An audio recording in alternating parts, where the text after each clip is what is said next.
Eu convido você a abrir a Escritura na Epístola de Paulo aos Efésios, no capítulo 1, versos de 15 a 23.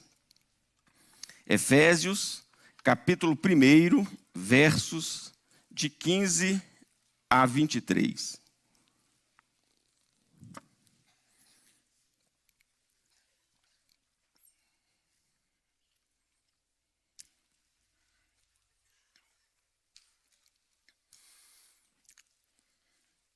Por isso, também eu, tendo ouvido a fé que há entre vós no Senhor Jesus e o amor para com todos os santos, não cesso de dar graças por vós, fazendo menção de vós nas minhas orações, para que o Deus de nosso Senhor Jesus Cristo, Pai da glória, vos conceda espírito de sabedoria e de revelação no pleno conhecimento dele, iluminados os olhos do vosso coração, para saberdes qual é a esperança do seu chamamento, qual a riqueza da glória da sua herança nos santos, e qual a suprema grandeza do seu poder para com os que cremos, segundo a eficácia da força do seu poder, o qual exerceu ele em Cristo, ressuscitando-o dentre os mortos e fazendo-o sentar à sua direita nos lugares celestiais, acima de todo principado e potestade, poder e domínio, e de todo nome que se possa referir não só no presente século,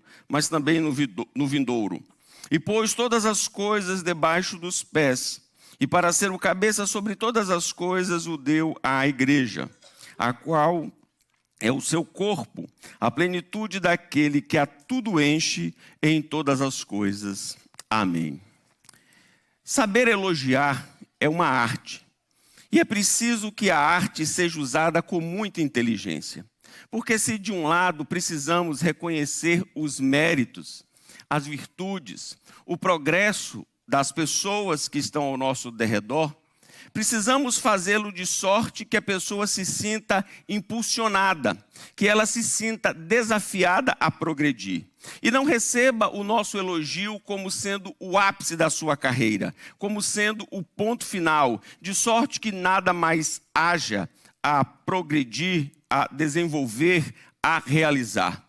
O apóstolo Paulo começa aqui o texto com um elogio, com um reconhecimento, com um destaque, escrevendo à igreja de Éfeso, igreja por ele fundada na sua terceira viagem missionária, igreja amada, igreja instruída, igreja edificada, igreja que plantou tantas outras igrejas, ele destaca algumas virtudes, tais como fé e amor.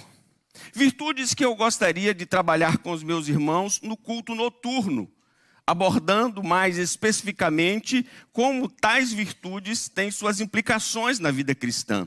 Mas Paulo aqui, após uma sessão que destacou a obra do Deus Trino, e ele então diz, por isso, referindo-se a toda a obra trinitária, ele começa então elogiando a fé e elogiando o amor. Após o justo elogio, ele apresenta um desafio. Na verdade, não um, porém 3 desafios àquela igreja. Digno de nota, meus amados irmãos, que o texto que estamos analisando é uma oração. Sabemos que dos discípulos de Cristo, Paulo foi aquele que mais se destacou no âmbito teológico. Costumamos dizer no âmbito acadêmico que no aspecto teológico nós temos Paulo, Agostinho de Hipona, Calvino e depois notas de rodapé. É uma fala corriqueira. Então sabemos que Paulo é o expoente na teologia. Paulo também se destacou como plantador de igrejas. Foi aquele que Deus foi servido usar para plantar inúmeras igrejas. Um homem apegado a missões, um homem devotado ao trabalho de evangelização. Um homem certamente que trouxe muitos frutos para o reino como instrumento de Deus para a sua glória. Mas nós sabemos também do caráter pastoral do apóstolo. Sendo um teólogo, sendo um plantador de igrejas, ele nunca deixou a sua veia, ele nunca deixou a sua inclinação, ele nunca deixou a sua vocação pastoral de lado. Na verdade, por bondade e misericórdia de Deus, nós sempre precisamos ter o aspecto teológico, o aspecto evangelístico e o aspecto de cuidado na nossa vida, independente da nossa vocação. Todos nós precisamos de tais virtudes. E aqui o teólogo, e aqui o plantador, aqui o pastor se coloca diante de Deus rogando em favor do seu povo, pedindo a Deus a sua misericórdia acerca de uma igreja que por Paulo é tão amada e é tão preciosa no reino de Deus. E o que Paulo pede? Pede com rogos, pede com humildade, pede com insistência, pede com fervor. O que ele pede? Que os cristãos em Éfeso recebam algo que eles ainda não possuem? Não. Paulo não está pedindo nada novo para aquela igreja, mas Paulo está pedindo algo extremamente necessário àquela igreja em sua época e a todos nós. Paulo está pedindo a Deus que aquela igreja, ela conheça, ela experimente, ela desfrute dos recursos da salvação que o próprio Deus outorgou. Nós precisamos desfrutar, nós precisamos experimentar, nós precisamos nos deleitar em tudo aquilo que Deus colocou à nossa disposição para o nosso crescimento, para o nosso progresso e para a glória do seu nome. Paulo diz, veja, para que o Deus de nosso Senhor Jesus Cristo, Pai da glória, vos conceda espírito de sabedoria e de revelação no pleno conhecimento dele, iluminados os olhos do vosso coração para saberdes. Então aqui não tem nada inédito, não tem nada que outrora fosse, como por assim dizer, não recebido. Mas Paulo está dizendo que há uma necessidade de um aprofundamento nos recursos disponibilizados por Deus para que possamos progredir na vida cristã. Com alguma frequência, eu procuro os meus filhos para que eles possam resolver alguns problemas, sobretudo no que diz respeito à questão tecnológica. Então eu chego diante deles e ponho uma grande dificuldade da minha parte. E eles então olham para mim, o mais velho com mais paciência, o mais velho com mais serenidade, o mais novo nem tanto. Eles dizem, pai, está aqui. O senhor já dispõe desse recurso. Está acessível. Como é que o senhor não sabe que o senhor tem esse recurso aqui disponível? E isso se aplica em várias áreas. Como eu disse, o mais velho, mais sereno, mas o mais novo tem hora que ele olha para mim dizendo, como é possível uma coisa dessa? Está na mão, está aqui, é só usar. E o senhor está aí quebrando a cabeça, se esforçando, quando algo está disponível e tão fácil. Está disponível, é fácil. Mas o problema é que eu não conheço. O problema é que eu não tenho intimidade. O problema é que eu não sou versado. E eles me desafiam a que eu me torne versado, usando os recursos, os meios, para que eu não passe pelas aflições que eu passo. E alguns até dizem, pai, qualquer criança sabe disso. E certamente o apóstolo Paulo estava dizendo aos cristãos da igreja de Éfeso, olha, apesar de vocês terem fé em Cristo e amor uns para com os outros, vocês precisam progredir em outras áreas, vocês precisam avançar, porque qualquer criança na fé sabe disso. E o que é que o apóstolo Paulo então coloca aos seus irmãos da igreja de Éfeso? O pedido para que Deus, pelo poder do Espírito, ilumine, tire a ignorância, quebre as resistências e revele de forma gloriosa e poderosa as virtudes da sua tão grande salvação. Ele diz, primeiro, para saberdes qual é a esperança do seu chamamento.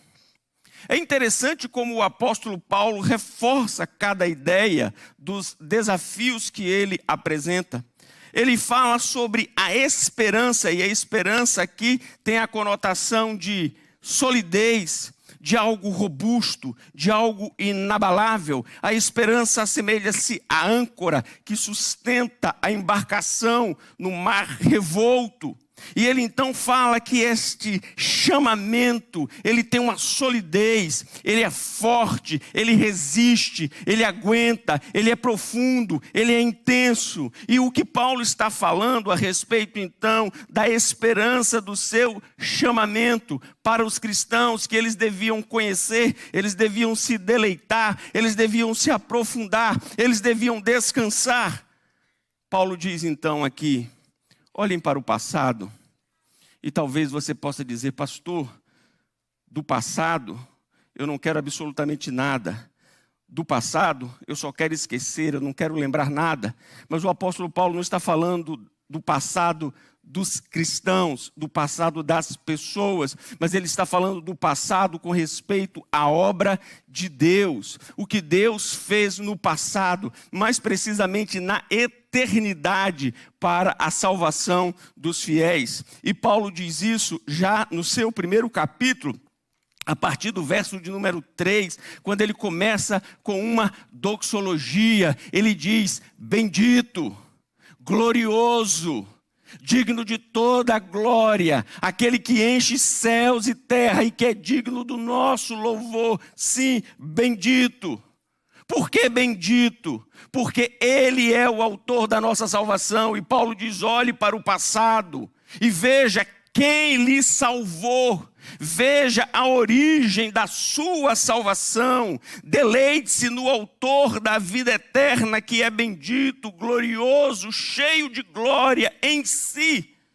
Ah, meus amados irmãos, quantas vezes nós passamos por tantas aflições, tantas angústias e ficamos desesperados e esquecemos quem nos chamou, quem é o autor da nossa salvação, quem nos garante, quem nos fortalece, aquele que criou todas as coisas pelo seu poder, aquele que sustenta todas as coisas com sabedoria, aquele diante de quem todos se curvam por conta da sua glória. Você não está aqui porque você foi alcançado por um homem ou por uma organização. Você está aqui porque o Deus Todo-Poderoso resolveu lhe chamar e salvar para a sua glória.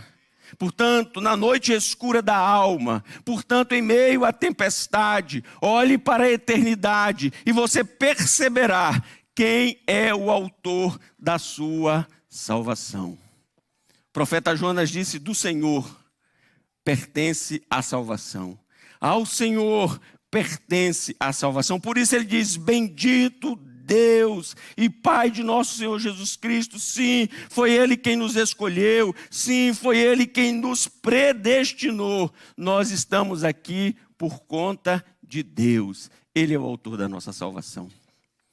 Mas nós estamos no culto nesta manhã, não por uma iniciativa nossa, mas nós estamos aqui em resposta ao chamado de Deus. Porque se não fosse Deus, nem aqui nós estaríamos. Ninguém aqui está por coincidência. Ninguém está aqui por uma eventualidade. Você está aqui porque Deus soberanamente lhe trouxe para que você fosse exposto e participasse de todos os momentos deste culto público. Porque Ele é o Senhor de toda a terra e Ele governa. Mas, na eternidade, não só encontramos o autor da salvação, mas nós encontramos o quando fomos chamados. E o texto vai nos dizer, antes da fundação do mundo. O versículo 4 diz, assim como nos escolheu nele, antes da fundação do mundo. O versículo vai concluir dizendo, em amor, nos predestinou para ele. Deus nos chamou na eternidade. Deus nos chamou independente de qualquer pretenso mérito nosso. Lembrando o que Paulo disse na sua epístola aos Romanos a respeito de Isaque e Esaú, ele disse: não haviam gêmeos nascidos para que a bondade de Deus se manifestasse. O foi na eternidade, não é por conta de obras que eles praticaram. Deus nos chamou não porque viu alguma coisa boa em nós, porque em nós não há coisa boa nenhuma, mas Deus nos chamou por sua bondade e graça, mediante o seu amor eterno, que é imutável. Eu não sei se você já teve a experiência de ser convidado para uma festa que você não seria convidado. Originalmente você não seria chamado. Mas, por um equívoco, houve uma sobra de convites. E o dono não quis jogar os convites fora. Então, ele começou a chamar pessoas e distribuir os convites. E você, num primeiro momento, pensa que o convite veio por conta de afeição. Não, o convite veio por conta de uma sobra, por conta de um resíduo, porque ele não queria descartar o papel, e então ele resolveu lhe convidar. E certamente quando você toma conhecimento de um fato assim, isso traz tristeza ao seu coração. Traria tristeza ao meu coração. E quando Paulo fala da salvação de Deus, ele diz: olha, a salvação não é porque sobrou. A salvação é por conta do amor imutável dele na eternidade. Há um cântico que diz: amavas-me, Senhor, ainda cintilante, não irromper a luz ao mando Criador, e nem o ardente sol, rompendo no levante, trouxera à terra e ao mar a força fecundante. Meu Deus, que amor! Meu Deus, que antigo amor! Regozije-se, exulte, porque você foi chamado na eternidade.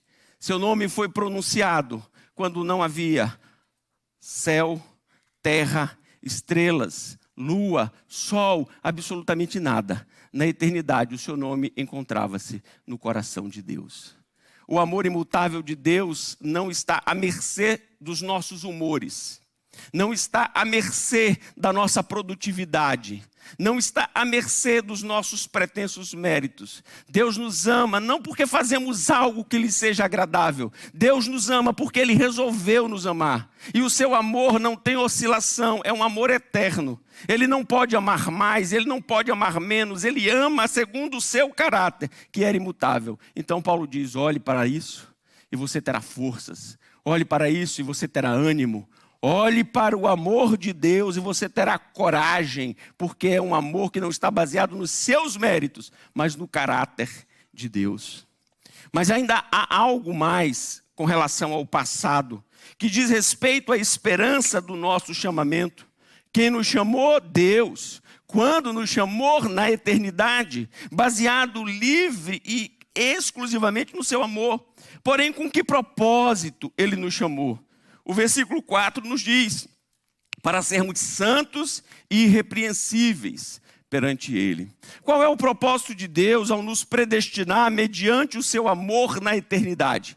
É para que nós tenhamos o caráter do seu Filho, Jesus Cristo.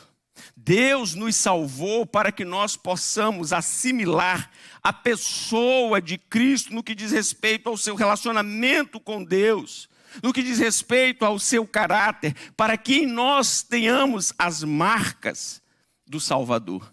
E é o Espírito de Deus que diuturnamente vai tirando de nós as imperfeições e vai aplicando em nós as virtudes do caráter de Cristo. Por isso, cada dia nós devemos nos tornar mais e mais semelhantes ao nosso Salvador.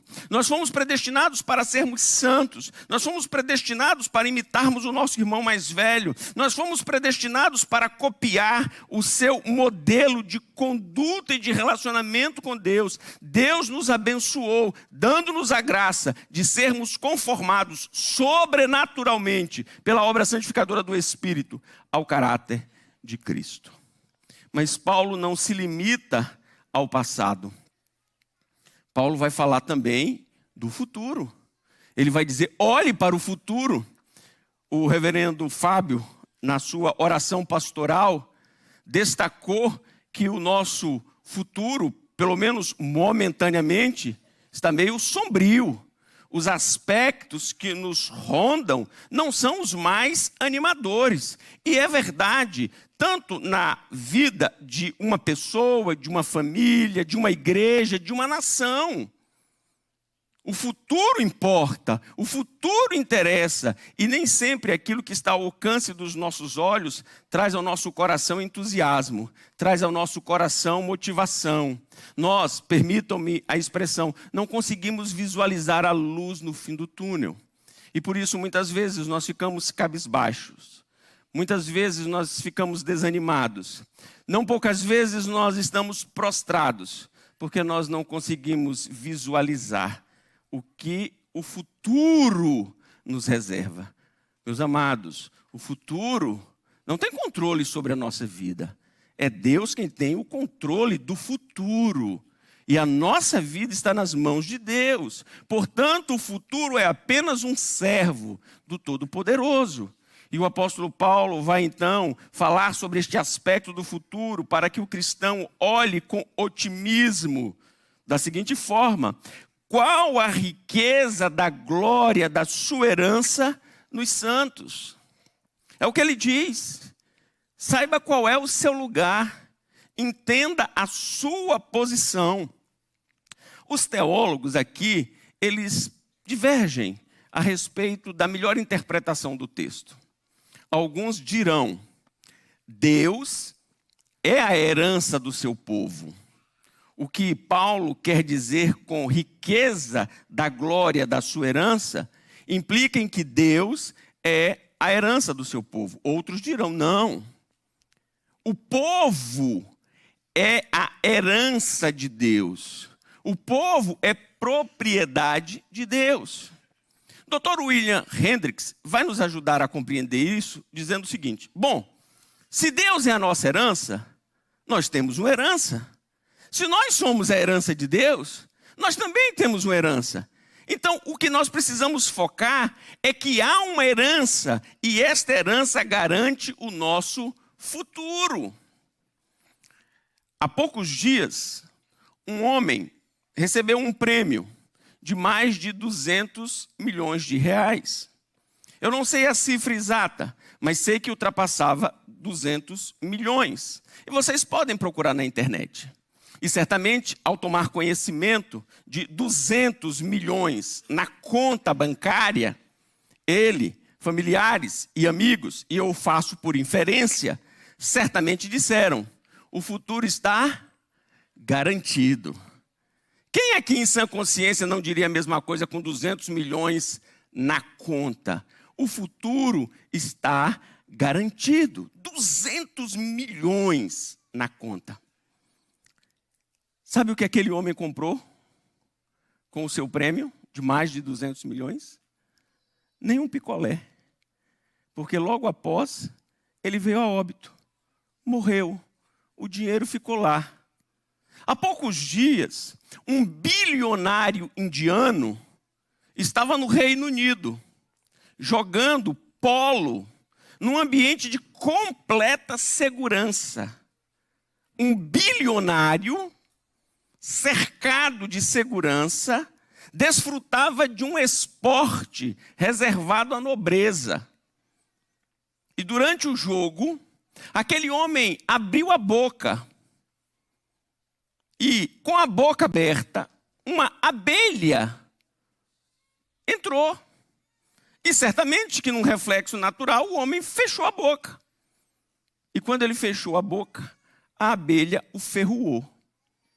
E ali no campo, vítima de uma ferroada de uma inofensiva abelha, um bilionário com toda a segurança veio a óbito. Você sabe por quê? Porque nada pode nos garantir segurança nesta presente existência. Nada nem ninguém. A nossa segurança encontra-se unicamente no Deus Todo-Poderoso. Ele é a nossa segurança. E Paulo está dizendo, então olhe para o futuro, olhe com esperança, por conta da herança que lhe está reservada, garantida pelo próprio Deus.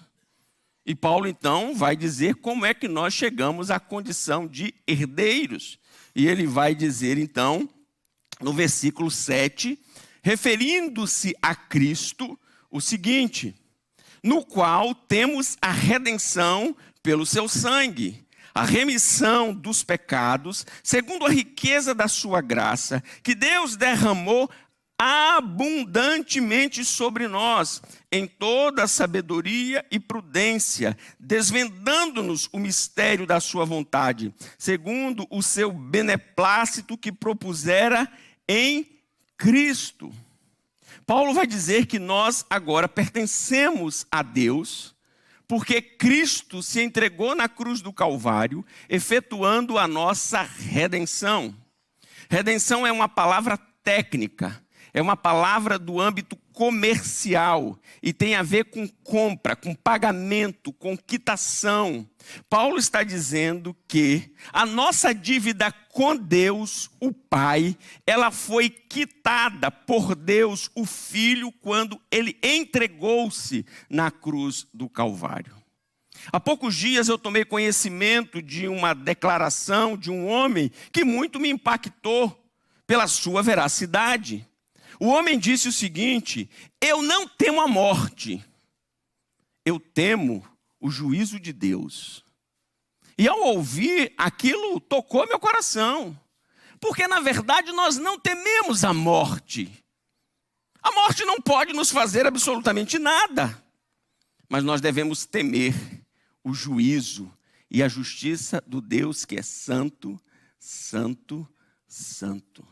E aquele que não foi alcançado pela redenção proporcionada pelo Filho, deve não só temer, deve estremecer, porque Deus é um Deus de juízo, Deus é um Deus de justiça, com Deus não se brinca, de Deus não se zomba, porque Deus, ele é fogo consumidor.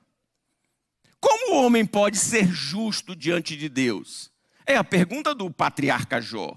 Como o homem pecador pode deparar-se com o Deus que é justo e santo? Ele não pode, ele tem medo. Era o mesmo medo que atormentava Lutero, antes de Lutero conhecer por meio das Escrituras a verdade de que o homem é justificado pela fé.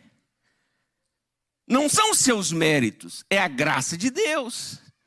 E então, Paulo vai nos dizer, Cristo pagou o preço da nossa redenção.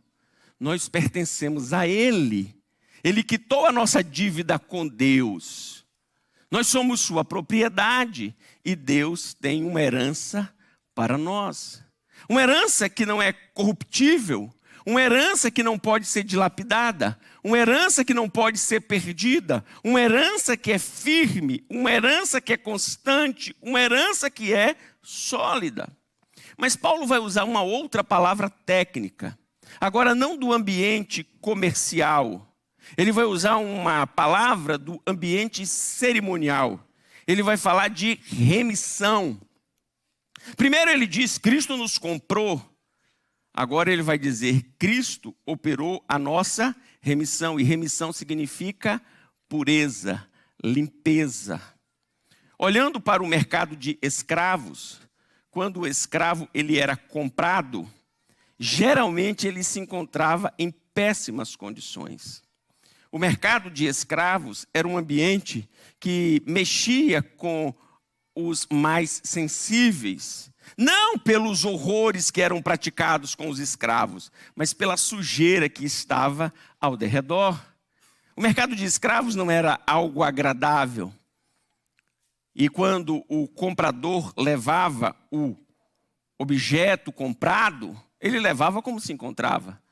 E usando aqui a analogia do mercado de escravos, Paulo vai dizer, quando Cristo nos comprou, Ele não nos apresentou a Deus como nós nos encontrávamos, exalando o mau cheiro dos nossos pecados e da nossa corrupção, mas Ele nos lavou, Ele nos purificou, Ele nos deu novas roupas, Ele nos tornou agradável diante de Deus.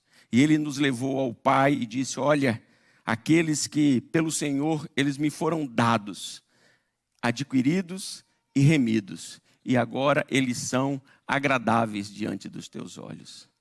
Paulo vai dizer: exulte, o seu futuro está garantido. Por quê? Porque Deus em Cristo lhe salvou. Você é sua propriedade. Você foi remido, lavado e, portanto, o seu futuro está garantido. Todas as vezes que Deus olha para nós, Ele olha pela mediação do seu Filho. E por isso nós somos sempre agradáveis a Ele, por conta dos méritos do nosso Redentor. Por isso, o nosso futuro está garantido. Mas você pode dizer: pastor, a respeito do passado, nós temos razões para exultar. A respeito do futuro, nós temos razões para descansar. Mas e quanto ao tempo presente? E quanto à luta do dia a dia? E quanto aos enfrentamentos que desfrutamos? E quanto às mazelas que tantas vezes nos fazem chorar? E quanto aos dramas que vivenciamos, porque quantas vezes não queremos pensar o que pensamos, sentir o que sentimos, fazer o que fazemos?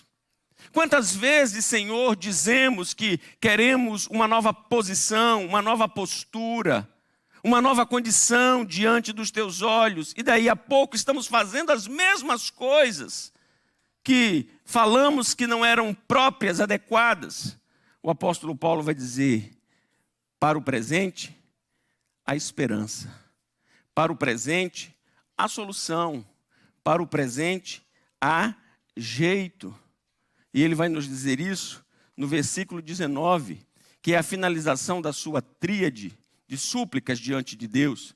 Primeiro, acerca da esperança do chamamento. Segundo, acerca da riqueza da glória da sua herança. E em terceiro, qual a suprema grandeza do seu poder para com os que cremos. E ele vai exemplificar. Primeiro, o mesmo poder que levou Cristo a ressuscitar dentre os mortos, é o que ele diz na parte seguinte do texto.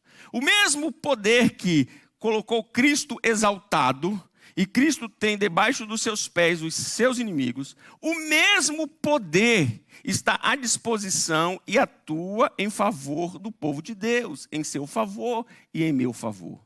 Não é um novo poder, não é um outro poder, não é um poder distinto, é o mesmo poder que ressuscitou Cristo dos mortos. Veja, e qual a suprema grandeza do seu poder para com os que cremos, segundo a eficácia da força do seu poder, o qual exerceu ele em Cristo, ressuscitando-o dentre os mortos e fazendo-o sentar à sua direita nos lugares celestiais, acima de todo principado e potestade, poder e domínio, de todo nome que se possa referir, não só no presente século, mas também no vindouro.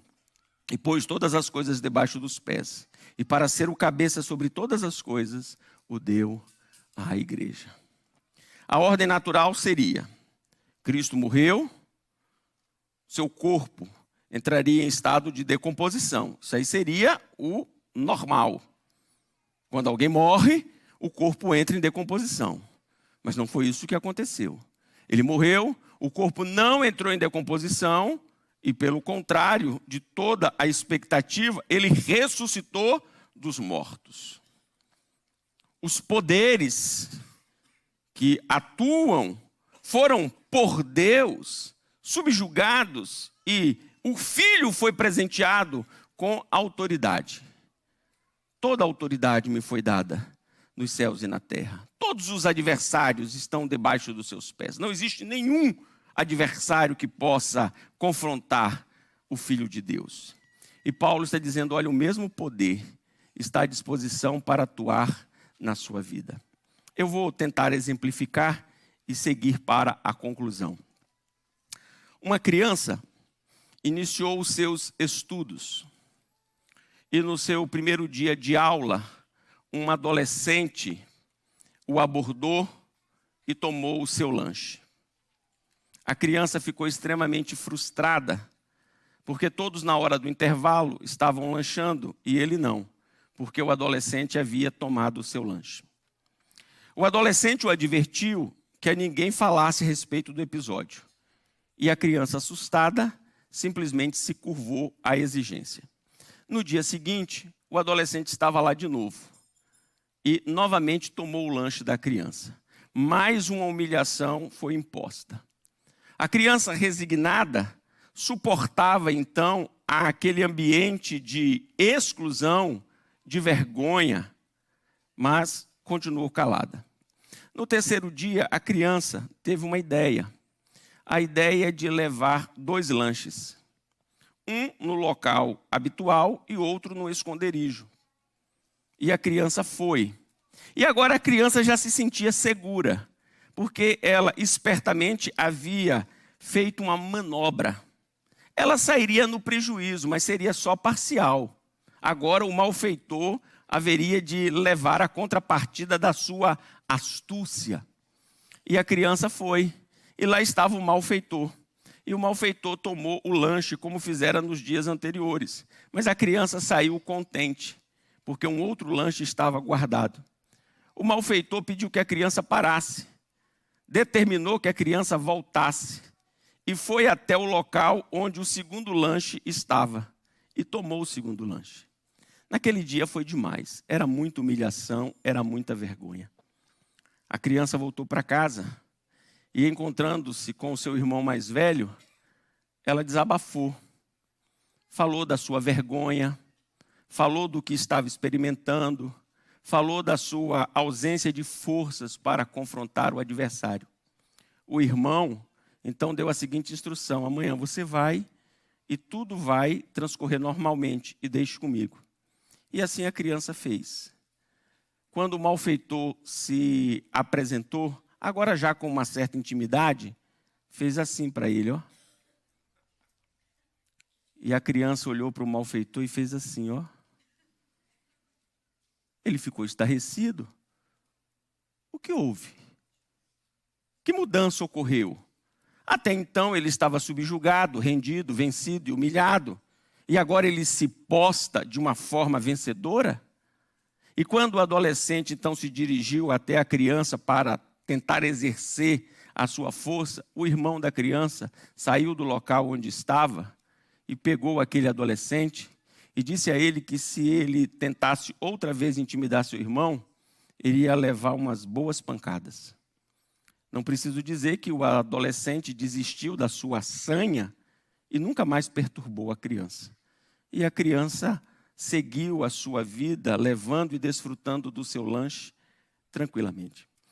A história, não história, a história que eu compartilhei com vocês, ela reflete um pouco da nossa vida.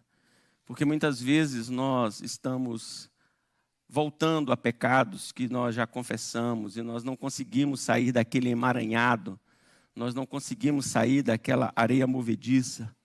Nós estamos lutando, chorando, gemendo, voltando, chorando, gemendo. Mas nós estamos fazendo da forma errada porque nós estamos enfrentando o adversário com base nas nossas próprias forças. Não foi isso que fomos instruídos. Nós devemos recorrer ao nosso irmão mais velho, Jesus Cristo, e depositar nas suas mãos as nossas profundas e intensas limitações. E dizer: irmão mais velho, vem em nosso socorro. Vem, estende a tua mão de poder e livra-me desta situação. É disso que o apóstolo Paulo está falando. Ele diz: o poder de Deus em Cristo está disponível para que nós possamos vencer as nossas adversidades e as nossas lutas. Nós precisamos nos render a Deus, mediante a pessoa de Jesus Cristo, seu Filho, e dizer: toma em tuas mãos as minhas lutas. O meu fardo é pesado, o do Senhor é leve. E a orientação é que se faça uma troca. Paulo ora como pastor amoroso para que os membros da igreja de Éfeso e, por consequência, todo o povo de Deus possa desfrutar daquilo que já possui, daquilo que já tem consigo, que é o amor eterno e imutável de Deus, que é o autor da nossa salvação. O sacrifício perfeito, imutável, completo de Cristo, que é a garantia do nosso futuro, e o poder do Santo Espírito que atua em nós, para que, por Cristo, sejamos mais que vencedores. Certamente, a Igreja Presbiteriana do Guará II, ao longo de 46 anos de sua trajetória eclesiástica, tem muito o que comemorar. Muitas conquistas, muitas vitórias, Deus foi servido em abençoar a igreja. Mas apesar de tantas bênçãos, os irmãos não chegaram ao ápice. Os irmãos não chegaram ao topo. Ainda há muito o que percorrer no poder do Espírito para a glória de Deus. E que os irmãos sejam extremamente exitosos como igreja do Senhor nesta localidade, conclamando pecadores ao arrependimento e proclamando a gloriosa salvação do nosso Deus. Que Ele seja servido em nos abençoar. Amém.